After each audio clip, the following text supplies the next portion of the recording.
Hello, everyone, and welcome to our June webinar. I am Corey Hesser, one of the program developers, at Kirkwood Corporate Training.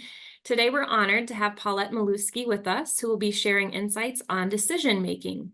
Paulette brings over 25 years of experience in leadership, sales, customer service, and project management, making her training sessions both interactive and enjoyable through storytelling.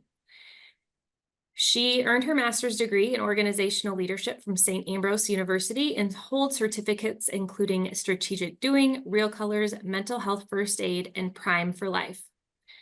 During today's session, feel free to use the chat function to participate and ask questions. Paulette will address them as they come up, and any missed questions will be reviewed at the end.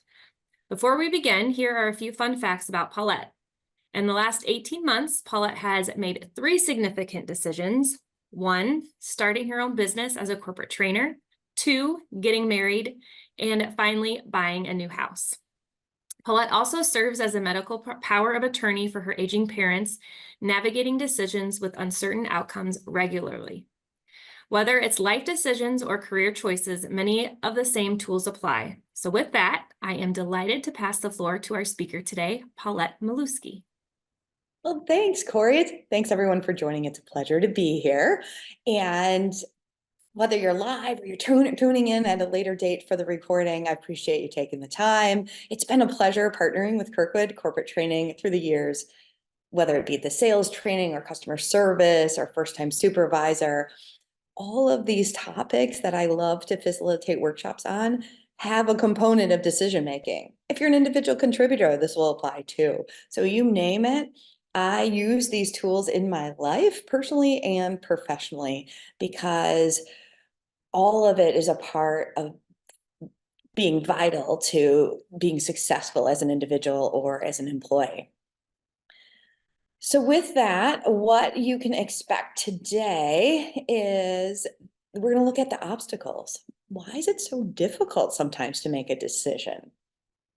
And then we'll look at some fundamental tools that assist with different scenarios. I'll go through a 6-step process and we'll consider questions.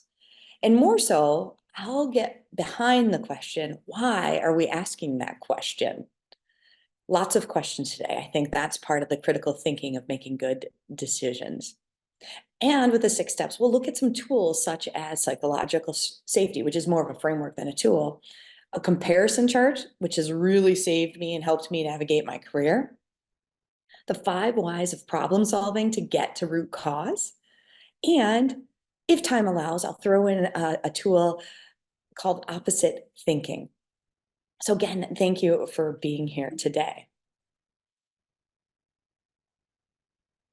On average, how many decisions do each of us make in a day? If you had to guess, please use your chat. On average, how many decisions do each of us make in a single day? And I invite you to chat. We've got one coming in so far. Raylene says 30,000. Mike says 1,000. Mary's guess maybe 500. Denise has got 30. Robin's up there again with 10,000. Hannah, some of you will be surprised to know that the answer is 35,000 decisions in a day. Now, some of them we just do automatically. My eye just blinked. But when I wake up in the morning, I'm thinking, should I open my eyes now? Should I hit snooze? Should I get out on the bed on the right side or the left side? What am I going to have for breakfast? There's so many decisions we make in a given day. 35,000 is what the research is telling us. Pretty profound when we think about it. So I'm curious, for those of you who are live today, what types of workplace decisions are you making? Maybe you're making it yourself, or maybe it's being made for you. What are the decisions that are occurring in your workplaces?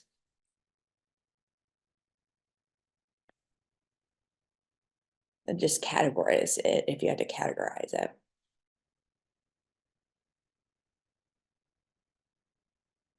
It says that the chat is disabled, Corey. Okay, here we have some. Mary said there are so many, it's beyond my job description. description. Becky's making a decision whether she's going to stay in bed or go to work. And then Amy's talking about how do we communicate, email versus phone. What's the best channel do we reach out in? That's really key to effective decision making. When do we loop people in? How do we loop them in? Scheduling decisions. We also make a lot of decisions around personnel. If we're in a hiring capacity, budget, and specific to personnel is earnings and schedules and training. What about facilities and assets? People have to make decisions. Are we going to move our office or our building? Are we going to set up some new process and procedures? What if we have a customer complaint? How are we going to resolve that? What are we going to do about some interpersonal conflict? Are we going to address it? Are we going to sweep it under the rug? What about financial decisions? There are so many considerations to be made in the workplace.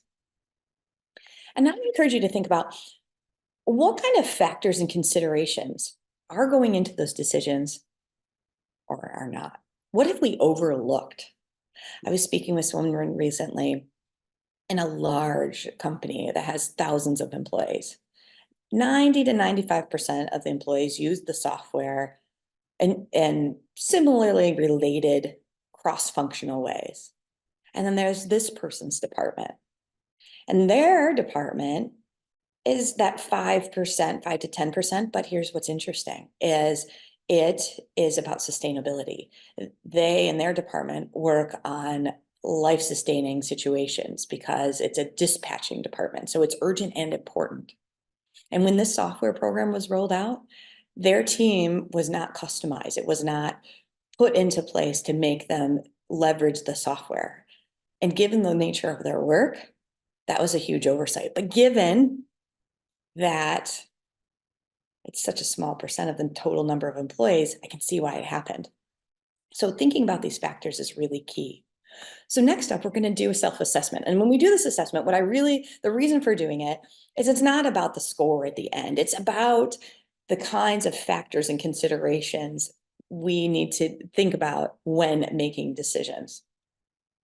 So I'm going to invite you to either open up a Word document or a note, something digital, or just grab a quick scratch piece of the paper and write down 1 through 10, because there are 10 questions. So I'll do that with you now to make sure I'm giving you enough time to write 1 through 10.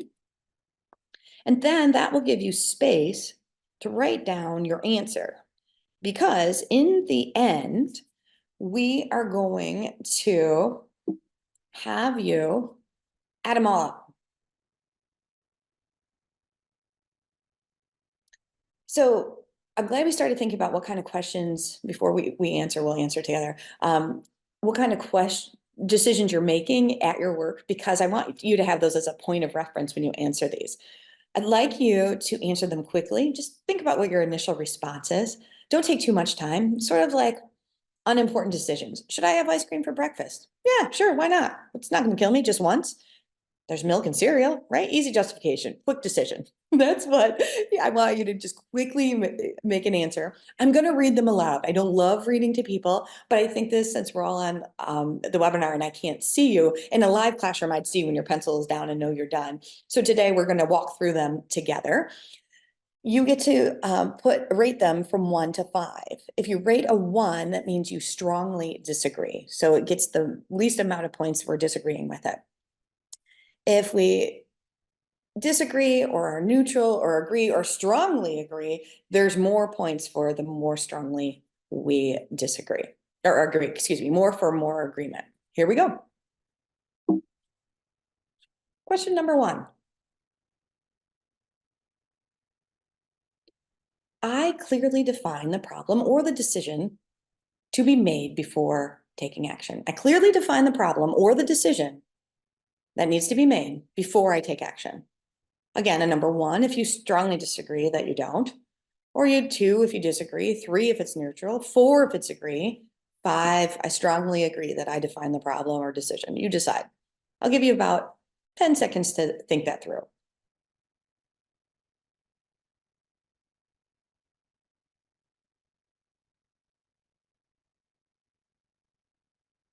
Number 2, I gather and analyze relevant information from multiple sources before making a decision. I gather and analyze relevant information from multiple sources before making that decision. So if you strongly agree that's true for you, then you give it a 5. And the more you disagree, you go down from there. I'll give you 10 seconds.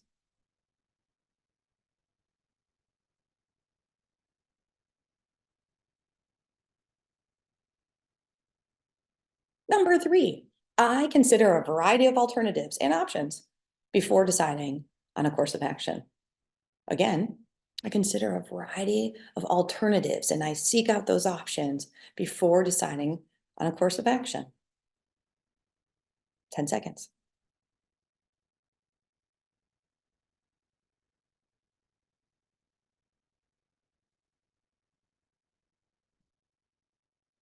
Next up, number 4, I evaluate the pros and cons of each option systematically and objectively.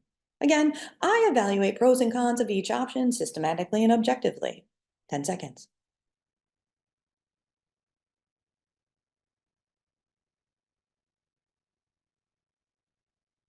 Number 5, I am aware of my own biases and actively work to mitigate their impact on my decisions.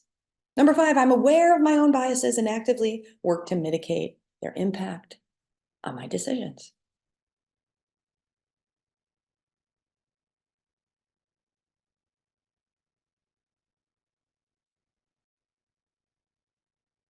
Number 6, I seek input and feedback from colleagues and stakeholders before finalizing a decision.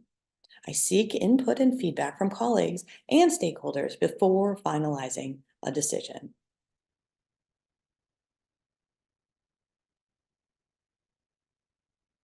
Seven, I am confident in my ability to make decisions under pressure with limited information. I am confident in my ability to make decisions under pressure with limited information.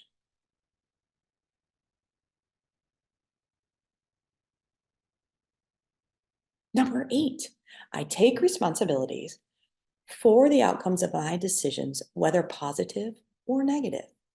I take responsibility for the outcomes of my decisions, whether positive or negative.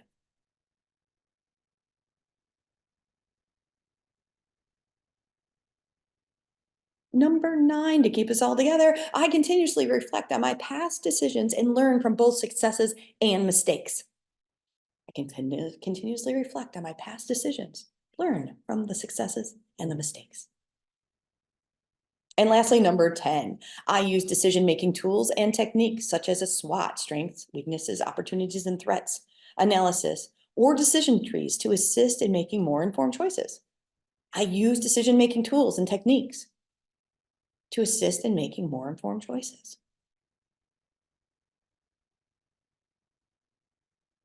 Thank you for completing that. And if you didn't, at least it got your brain thinking about what are the things that go into making decisions. Next up, we're going to have you add up all of your scores.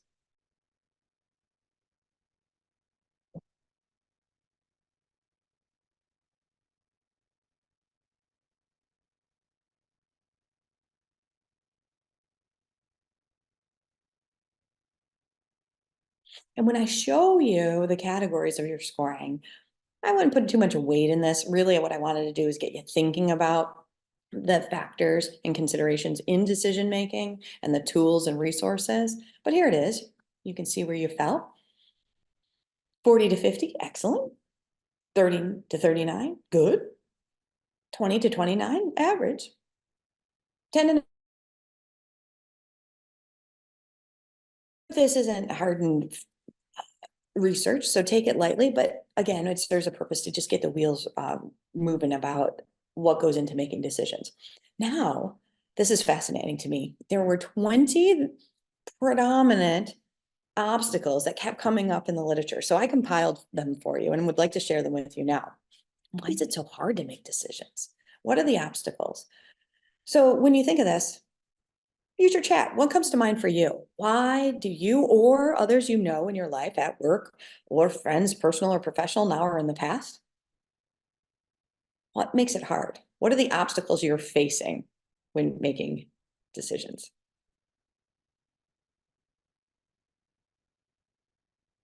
Time, resources, emotions or feelings, not looking at other perspectives, fear of failure.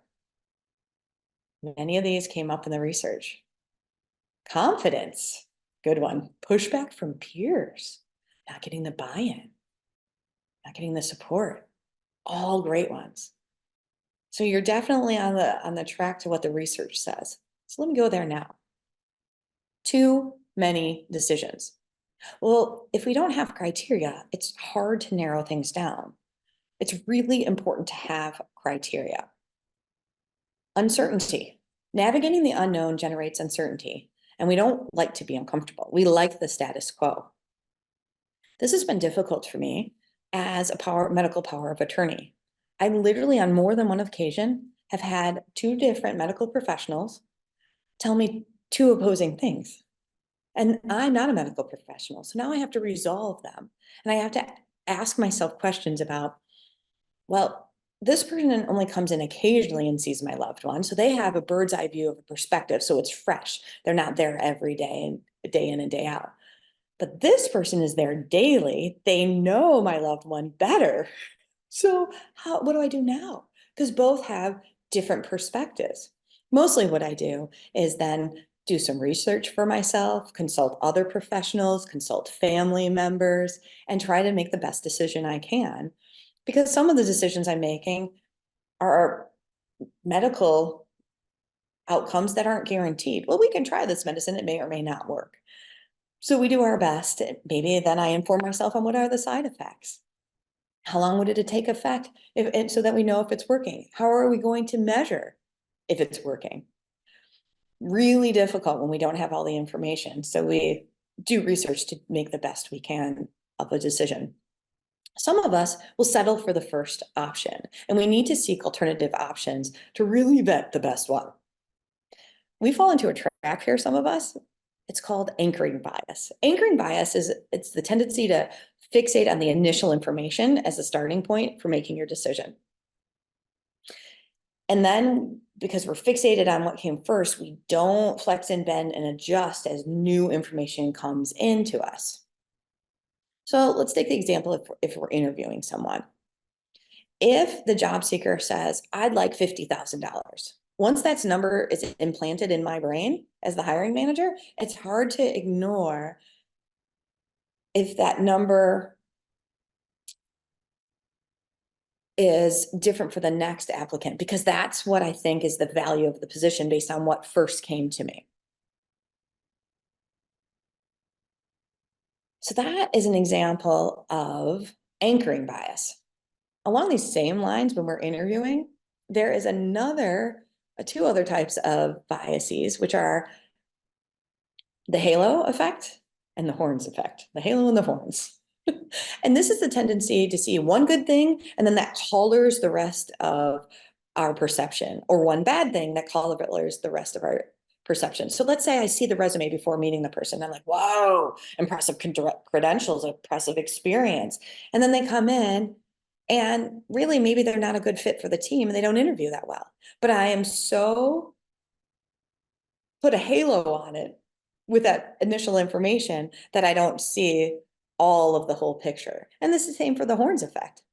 Maybe they come in and their resume so-so, and they really don't answer the very first question. And I think, oh, this is going to be a tough one to sit through.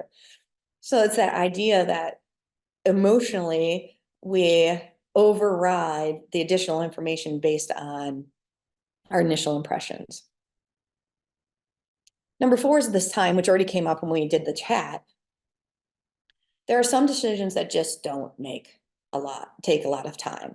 When I was relocating an office I was once in, we had a resource room. It had a bunch of stuff in it. We didn't really know who put it there always and who was using it.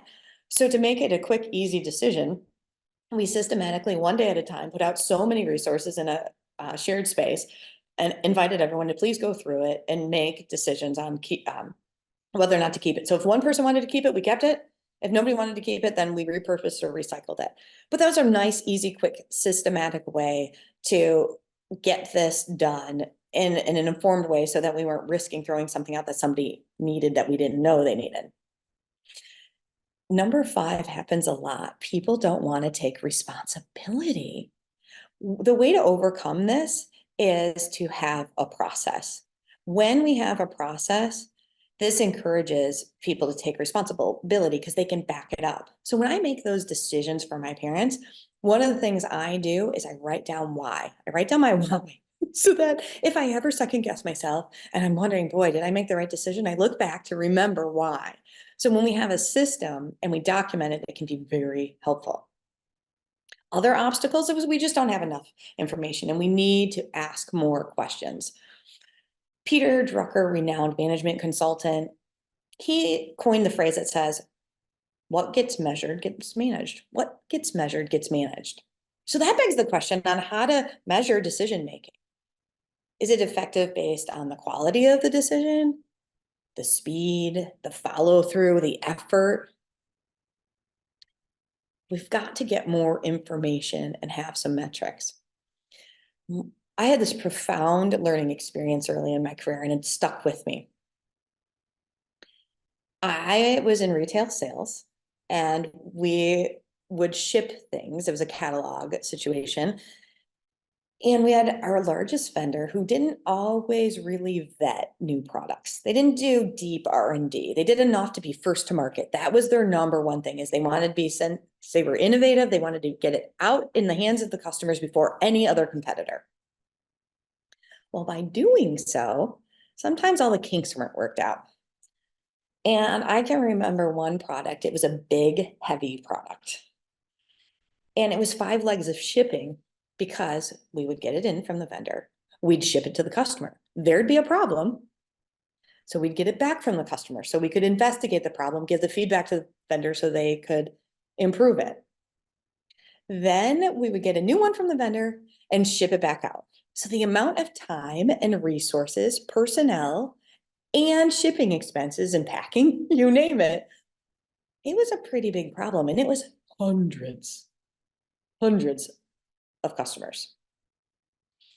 So the owner of the company said, I'm going to be negotiating with this vendor, which I do once a year. Any terms and conditions of our agreement. Was there anything you want me to bring up? I said, yeah, this situation, it's costing us a lot. And one of the things that's hard for me to quantify is retained loyal customers. How much are they inconvenienced by getting a product that isn't completely functional? Some of them were, but some of them weren't. So there were some products that were made with great quality, worked great. And then there was a smaller percentage. So he said, why don't you quantify that for me? I want you to put pen to paper and figure out all the expenses involved that you can reasonably and how many customers over what period of time. Because once we started giving them feedback, the problem goes away because they fixed it. So I did. And it was enough to buy a car. And then he said to me, well, if I negotiate quick pay terms, that if we pay their invoice within 10 days, we will get a certain amount of discount.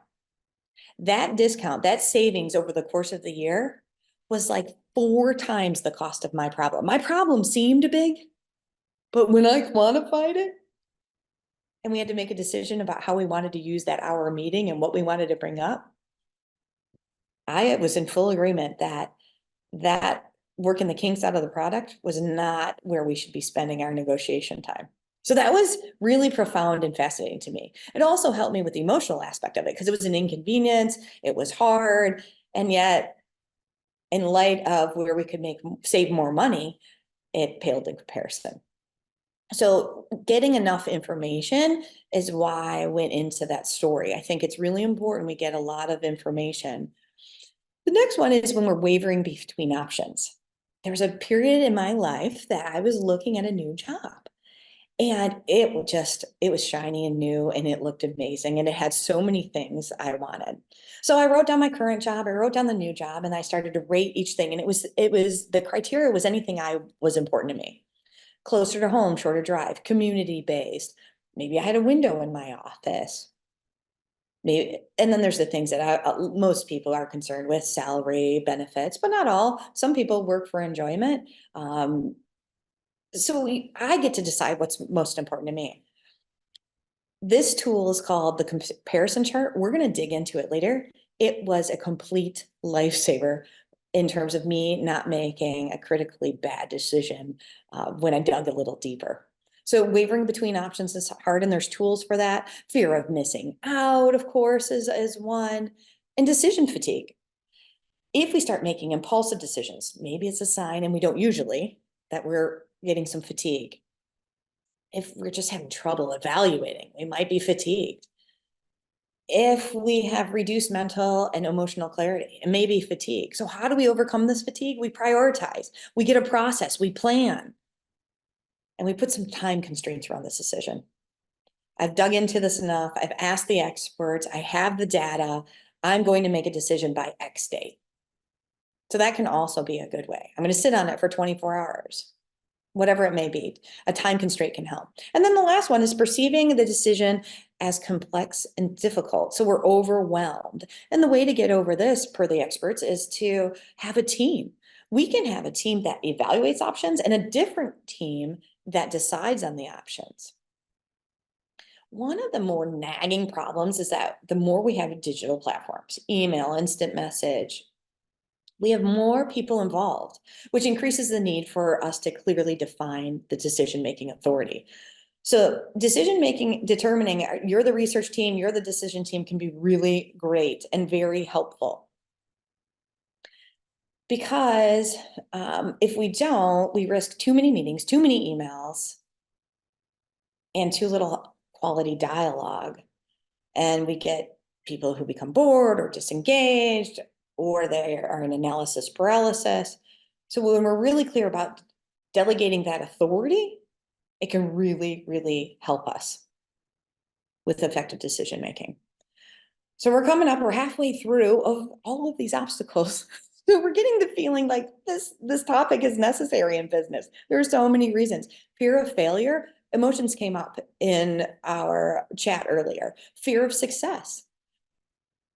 Fear, I saw somebody put a meme up the other day, making it an acronym. The F for false evidence appearing real. False evidence appearing real. I just made a decision out of fear, completely made a decision out of fear.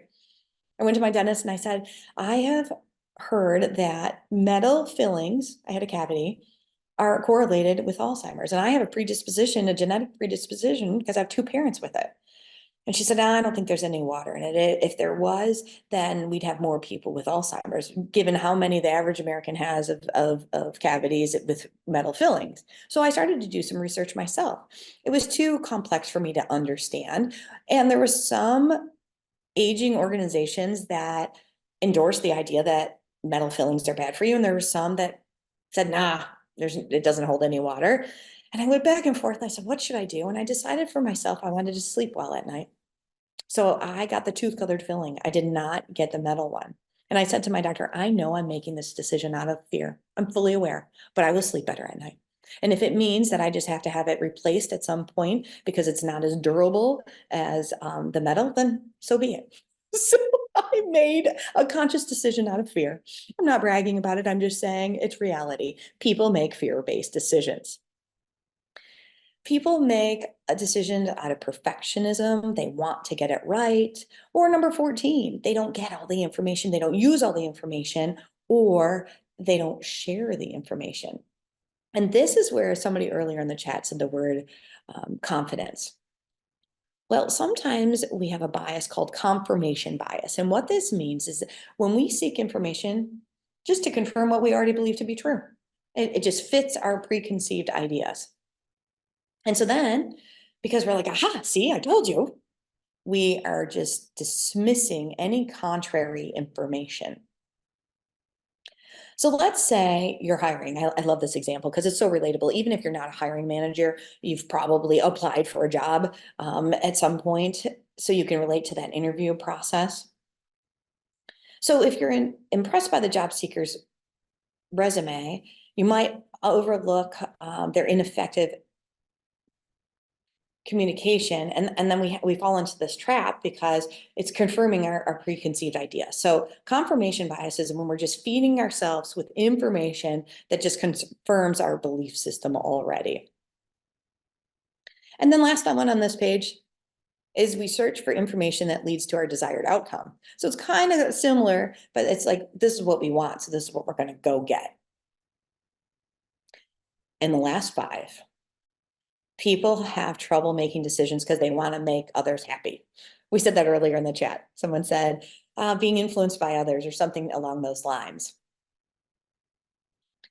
So when emotions are involved, it's important to cultivate an organizational culture of psychological safety. If you haven't heard what is psychological safety, it means we have an organizational culture that allows us to speak up. We feel like we won't be ridiculed, that even if it's a bad idea, it's okay to say it. We feel that it's okay if we fail because we have a process of how failure is handled. We say, okay, we're just going to do a pilot for a small group, or we're only going to do it for so many days, or we have it embedded in our culture that failure is acceptable within some certain confines. Psychological safety fosters new ideas. People will bring up new ideas, even if they're bad ones, even if they're great ones. There's not a whole lot of jockeying for in competitiveness in a negative way. We embrace productive conflict if we're psychologically safe, and we embrace our wins. So I mentioned psychological safety. It could be a whole presentation in and of itself. But if you're working in an environment that people aren't speaking up, people aren't trying, then it may be part of the culture. So that's important. I can talk about all these tools, but we also have to have a setting, an environment that elicits people's ability to make decisions confidently. Another reason is that there might be some unclear goals. It's not clear what the vision is. Where are we heading? What's the direction? We're not feeling very confident. We're waiting for the perfect, ideal solution. And we have that confirmation bias. So when you look at all of these 20, which ones have you encountered? Uncertainty, too many options, settling, pressed for time, fatigue, fear of missing out. What's come up in your world of all of these possible 20s? What have you experienced? In the chat, we have some coming in, all of them. Okay, all of them, most of them. Perfectionism. Interesting that many of you say, oh, well, you're in the right place. We're going to give you some more thought about this, some more tools, some more questions. A lot of it comes to the questions around when we're faced with these decisions. More on psychological safety. It's the belief that we're not going to be punished or humiliated with these ideas, these questions, these concerns, these mistakes. In teams, it's refers to the team members believing that they can take risks without being shamed by other teammates. No shame, no blame. So having a supportive environment of new ideas, trying things out, helps us make more solid decisions. It's got to be there to support us. It's a sense of acceptance. It's really critical to the teamwork and productivity and retention. It's not about fitting in. Fitting in is the opposite of psychological safety. Fitting in is I'm going to be like everyone else. Psychological safety is I'm going to be myself. I'm going to be my authentic, genuine self and show up. So it's important because it's that sense of belonging, the opposite of fitting in. It helps decrease critical mistakes. So let's talk about that a little bit. Let me give you a scenario. You're a nurse. You're in surgery with a team of medical professionals, and the doctor is about to begin surgery on the wrong side of the body. Would you challenge the doctor, the person in authority who's on a time schedule, and this person's been scheduled? Would you challenge them in front of their teammates? It's a little bit of a rhetorical question. You don't have to answer it. But when we think about big decisions, do I speak up in that moment or don't? What if I'm wrong? Could I be wrong? Could this be happening? So when we have psychological safety, people feel free to speak up, and it decreases those types of critical mistakes. And it boosts creativity. People become more innovative. They feel responsibility to explore and to critique, not to criticize.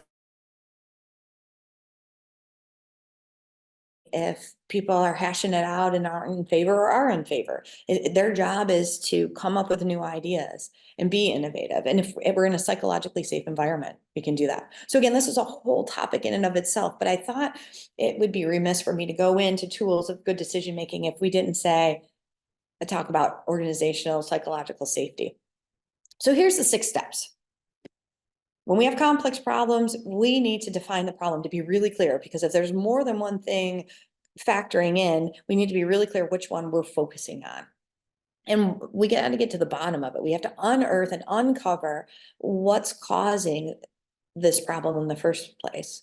Step 3, we got to get the results that need to be perceived. So in the words of Stephen Covey, we need to start with the end in mind. And number 4, we've got to get some alternative and some consequences. We've really got to think about the impact, and are there other ways? Then we got to figure out, okay, we've got our options. Which one are we going to pick? Now we've got to implement it and follow up and evaluate it. So I'm going to add the 5 R's. So you can see on number 3, there's a bold word, starts with R, result. Number 4, the next R is resources. What kind of resources do we have available to us, or do we need to get? What kind of restrictions are there? What are the repercussions? That's a big one. Can we afford not to do this? What happens if we do it? I don't think that the Kodak company really thought about the repercussion of not transitioning to digital. They were a print film company. Depending on your age, you may have owned a Kodak product in your life. And I think that company had all the right things. They could have progressed into digital. They knew the film world, the photography world. They had competent people. They were financially successful. But they didn't say, what happens if we don't change? What if we stick around with the old ways of developing film and not go into digital? I think that was a big factor. And then you see the other R ended up in 6, which is reflect. We need some time to pause and look back on what we did.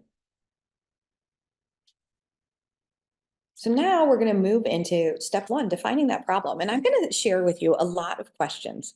I think, and the research says, that we aren't spending enough time thinking about decisions. We're not researching enough. We're not asking good questions. And I had this incredible opportunity last year. I get chills talking about it. I got to sit in a very small room with Daniel Burrus. I didn't know who he was. Burrus. He is a strategic thinker around the technological future. And when he was leaving my small little group in Wisconsin, he was going to meet with world leaders about the future of technology. He's written many best-selling books. He's done tons of research. And it was riveting and impactful. I was in the room with him for 4 hours, and he really, really got me thinking. One of the things he said about technology moving forward is that no matter what happens with technology, we are going to need humans to be able to ask good questions. And we are going to need humans to be able to critically think and analyze. So much of the rest of today, yes, I'm going to give you some tools, but I'm also going to give you lots of questions to ask when making decisions, because that is the future. We need to be able to ask lots of questions to get good information to make informed decisions. So defining the problem, what are the questions we should ask? Well, what's the specific issue or challenge we're facing? We need to really be clear on what problem we're chasing so that we're not moving in different directions on a team. Or if it's just us making the decision, again, if there's many factors, we got to hone in on which problem are we going to peel away. So when we're building houses or remodeling houses, especially with remodeling, we uncover a new problem. And now we're like, well, that's not what we were doing. We were just doing the landscaping. So now do we need to rebuild the retaining wall? We've got to be really clear on which problem to tackle first and which to really vet all the way through. Sometimes we do need to change course. Number 2, when did this problem first become noticeable? We need the timeline because that will help possibly with us getting to the cause. What was happening in that moment in time, or ever since then, or continually, or not happening before that, to help us really dig in. How frequently does it occur? We need to understand its persistence and its urgency. And what are the symptoms or signs? What impact does this problem have on our team? What impact does it have on our organization? This comes up for me when I think about strategic planning in companies. We come up with many good ideas and we have to decide which ones to act on. Well, which ones have the biggest impact? Which ones are the biggest heartache or causing the greatest heartburn? Which are the biggest opportunity? So we really need to understand the problem. And who does it impact? Going back to that software example, we need to really think about who the stakeholders are. And sometimes we don't know. We don't know who's accessing what inside a system when we're trying to buy new software. So we need to ask lots of good questions and really get clear on our stakeholders. So those 5 questions help define the problem, which is the first step in my circle of decision making. The second step is problem solving. We've got to get to the root cause analysis. To be really good at problem solving, we've got to be super curious. We've got to be very interested. We've got to be kind. Because when we're asking a lot of questions, we want them to be well received. And we've got to be really sharp at asking good questions. So when we get into root cause analysis, there is a tool that I just love, and it is called the 5 whys. And Sakaki Toyota, the Japanese industrialist, he was the inventor and the founder of Toyota with a T, not a D, as his name was spelled. And this came about in the 1930s, and it's a way to list the common causes and the cause and of the cause to get to the root, the underlying thing that's creating the problem. I would like to walk you through this very quickly and give you an example. 5 whys. Let's say we've got a forklift and it's got a fluid leak, specifically a hydraulic fluid leak. I could have probably just said fluid. So why did it leak in the first place? Well, the hose burst. Okay. Why did the hose burst? Well, it had delaminated from the inside out. Okay. Why did it delaminate? The wrong fluid was used. Okay. Why was the wrong fluid used? Well, the mechanics weren't aware that the fluid was specific. There was a specific requirement around it. Okay. Why weren't they aware there was a specific requirement? Because we don't have written procedures. You see at the top, if we would have just started with the first question, the fluid's leaking, we could just get into a parts changing mentality. If we stop there and solve the problem there, we're just swapping out the hose, swapping out the hose, swapping out the hose. Until we get to, oh no, actually it's about the fluid. Okay, well, hey, Joe, use the right fluid. Hey, Jane, use the right fluid. Well, if we don't have it written down because Joe and Jane are on vacation, so you see how if we don't ask enough whys, you don't always get to 5. Sometimes it takes more than 5. But you want to dig deep enough. It's a very simple yet impactful process to ask the 5 whys. If it's not too sensitive or too confidential, it's great if you have a group asking these questions because you get different perspectives. And then you can take it a step further. You can take one of these causes and you can do the 5 whys on that cause so that you're getting a really comprehensive look and evaluation at potential reasons. Not a lot of people do that. They do this and they're good, but you can take it a step further. So problem solving, step 3, this is a great tool. I've used it in my personal life, and it's really simple, and it's a great tool. I have another example, but in the interest of time, I think I better move on. So when do you use it? At work. Well, if you have a process failure or a need for process improvement, whether it's operationally, so perhaps there's a problem with a delivery, you can start asking the 5 whys to dig deep. If it's customer service, you have a dissatisfied customer. When there's a repetitive problem, especially, this is a great tool. If there's any kind of project that you're doing and there's a setback or a failure or a missed deadline, this is a great time to use it. And when there is an incident at work or an injury and you have to do some fact finding, this is another time that this can be a great tool to dig deep and figure out the root cause. Why do we use it? What are the benefits? Well, when we have a clear framework, that's helpful to be consistent. If it's streamlined, then we can guide a team through the process. If it's when it's systematic and thorough, then we've got a way, a method to uncover all of the relevant things and get to the underlying causes. And then if it's consistent, we can standardize it, and everybody and every team eventually will catch on. And now we have a corporate wide way of looking at problems. So we've defined the problem, we've determined the root cause. Now we need to identify the results that need to be achieved. I just have 3 questions for that. What's the impact? What's the impact on our team and on the organization? We need to know the consequences and severity so that we know where to prioritize it. What's the risk? What happens if we don't do anything? It's a question some people don't ask. What happens if we don't do anything? What happens if we do something? That again helps with prioritization so that we know the importance. And then the third one, how does this problem align with organizational goals and values? We need to make sure that we are looking at the bigger picture so that we're not all over the place. We need to keep working on the things that speak to our core organizational goals and values to stay on point. So that was step 3.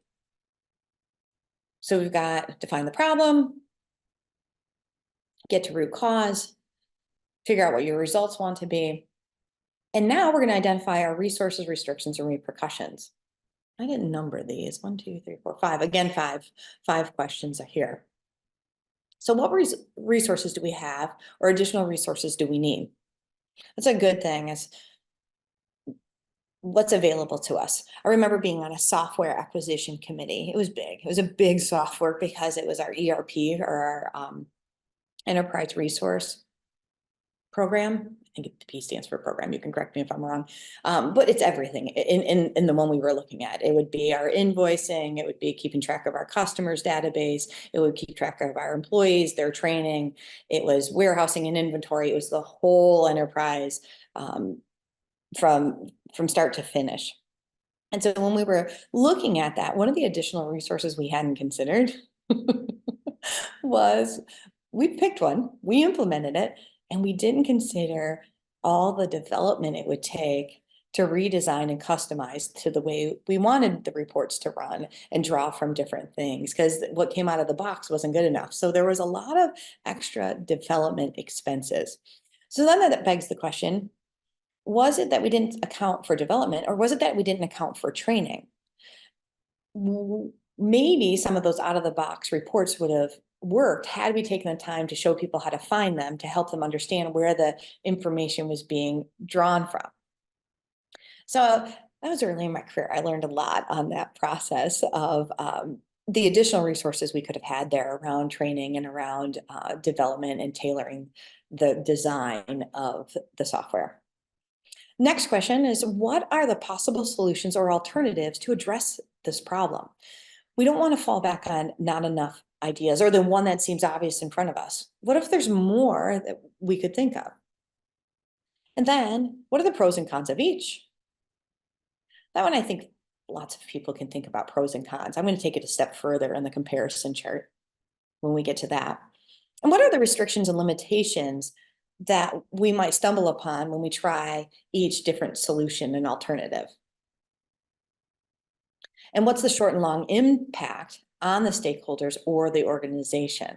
So sustainability and looking out beyond the immediate problem. Sometimes we act now because it's such a big problem now, but we need to make sure that whatever our decision is also looking further forward. So this comparison decision-making I alluded to earlier when I was looking at taking a job. So yes, I weighed out the pros and cons. I said, this is my criteria. My current job is a 1, the new job is a 2. This criteria, boy, my current job's a 1, but man, this new job is shiny and new. This is a 2 or a 1. So you just kind of prioritize. You really like it. You really like this one. 1, 2, 1, 2, 1, 2, and then you add them all up. Well, the new prospective job looked amazing. But then I went through at the suggestion of a mentor, and they said to me, just look at your non-negotiables. Bottom line, what do you have to have, your must-haves? And when I went through the most important things, I was shocked to see how drastically different the answer was. There were some things I loved that were extremely attractive and lots of them. But when it came down to boiling it to the really most important things, that new job didn't hit the mark. I was shocked. And I was grateful because I almost made the leap because man, it was clear, it was evident. Here we are. So I think one, writing it down helps. And then two, figuring out your non-negotiables and your must-haves. I have advised this of many people. Not a lot of people take me up on this, but those that have really have found it to be a wonderful tool. So very simply, here's how it works. You list your options across the top. Job number one, job number two. Maybe you use it for employee candidates, candidate 1, 2, 3, 4, people that are applying for a job. Maybe it's a software system 1, software system 2, you name it, whatever. That is your options across the top row. Down the side is going to be your criteria, your considerations. You get to decide on them. You could do some research on what should I be considering when procuring software. Number 3, you rate them from the greater number being your most preferred to the lower number being your least preferred. So however many options is how many numbers you have. Then you add them up and then you go back through and mark your non-negotiables, your must-haves versus your nice to have but not required. And then you recalculate just on the must-haves. So I'm going to walk you through a very simple experience. I worked with a facilities maintenance team on a decision-making class. It's much more interactive when we're in person. And we do, when we're in person, yes, we can do independent decision-making, but I have other tools that I introduce around group decision-making. And we're going to buy a lawnmower in this example. So there's a gas lawnmower, a battery-powered lawnmower, and a push reel, the one that is a little historical. What's interesting about this is by doing my research, I found out that there was a robotic one. No, some of you are laughing at me right now, and that's okay. I just didn't know. It's like the Roomba vacuum that's self-propelled. They have those for lawns. Mind-blowing. Love it. So through my research, when we talk about how to get to alternatives, well, some of it is just taking the time to do your due diligence. You find new things. So in the interest of time, I'm going to just feed this to you. But if we were in a class together, I'd give you some information about the criteria. I have some little descriptors around the maintenance and upkeeps of each of these 4 kinds, how they store, how much square footage they take up. Do they need to be near an electrical outlet do you need a gas can? What do you need to store them in terms of space? How much does it cost? How much does maintenance cost? What is the operation? So how far can it operate before it runs out of gas or it runs out of its battery life? And then how easy is it to use? So these were my 5 criteria that I came up with based on what I read about them. And I'm going to, in the interest of time, just tell you if I've already prioritized them. So when I look at the storage, the one that's most appealing is the gas, and here's why. Because these others, they take up less space. And then here's the cost. Here's the ease of use. And you get the idea. So I'm going to spin through this one. You're going to take my word for it. Here's my options along the top. Here's my criteria on the left-hand side. And I just filled it in. So for instance, maintenance, the least amount of maintenance. So the most appealing one gets the most points. That's a push reel. And it goes down from there. Storage, the robotic is little. So it gets the most amount of points because it's the most appealing, and it goes down from there. So, and so on and so on. And then I added them all up. At first glance, looking at those 5 criteria, we should get the robotic mower.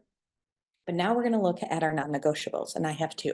The cost and the operation. And the cost in this case isn't sky's the limit. Sometimes you're going to have a budget that you're like, we're going to get the best one with the most bells and whistles and features. That wasn't the case on my criteria.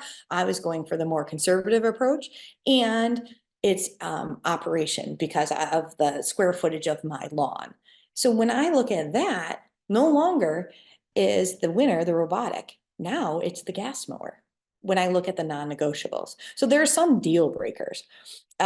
When people buy cars, are they thinking about how it can fit in their garage? My garage at the new house, it's much smaller than the garage. It's literally like, I think it's 1.5 feet smaller, the width of the door. So are people considering this when they buy cars? So there's going to be some non-negotiables. It has to fit in my garage or it doesn't, that kind of thing. So I thought this is really profound when I went through this and looked at it at the non-negotiables, because pros and cons are pretty baseline. Lots of people do that. Non-negotiables was impactful for me. So when do you use this? Well, when there's more than one option. Here's the interesting thing that I forgot to say earlier is that our brains, it's hard to make decisions in isolation. We like to compare and contrast. So it works for us when we have the ability to do this. Studies have shown that when we have joint comparisons, the outcomes are different than when we just look at one thing by itself, because we're just used to something in relation to something else. Why would you use it? It helps you get really clear on the goals, helps you get really clear on the criteria, helps you get really clear on the priorities. It can help generate additional options. I highlighted that because I found out about the robotic one. I didn't know that. It makes it faster because you have a process. This is how we're going to make this decision. And it helps us avoid analysis paralysis. So this is a great example. Step 5, we've defined the problem. We've determined the root cause. We looked at the results we wanted. We've looked at our resources, restrictions, and consequences. And now we've got to make a decision. So when we're looking at this, one of the great tools we can do is to look at what's been done to try and solve and address the problem and what were the results of those efforts. This is about that reflection piece. When we analyze our past performance, we reflect on the previous decisions and outcomes, and we can look for correlations and trends. How does that, what I did in the past, relate to what I'm doing now? So sometimes what'll happen is maybe we are overestimating our projections on some sales. And then we know that we have an optimistic bias, that we tend to, despite the lack of evidence, be more favorable than they really are. So we need to really get some data and understand our past decisions and process compared to what we're facing now. So what do we need to address the problem? What resources are required? What do we already have? What do we need to get? And what information or data do we need to do better to understand this problem? And who has the authority? So we've talked about the idea of really separating, out who's got the authority and who doesn't. And then the reflection piece. So when it all comes together, we need to plan it all out and we have an action register. What are our tasks? Who's owning these tasks? What's the priority and who's doing it? So once we make the decision to implement it and sustain it, we have an action register. So that took us all the way to the end of our 6 steps, right on time. Corey, if there's any questions, could you bring them forward as I do a quick review of our 5 steps, or 6 steps rather, which I just listed here. Define the problem, get to our root cause, figure out our results, our resources, pick our path, and make sure we implement and reflect on it. Great. Thank you, Paulette. At this time, I don't see any questions, so I just want to thank you for presenting today, and thanks for everybody for joining. If you like what you hear, make sure to reach out to Kirkwood Corporate Training. You can call us at 319-398-5623 or email us. I am going to launch a brief poll, so if you take some time to fill it out, it would be greatly appreciated. Paulette, another big thank you for sharing your expertise today. We hope that everyone enjoys the rest of your day. My Bye. pleasure. Thank you.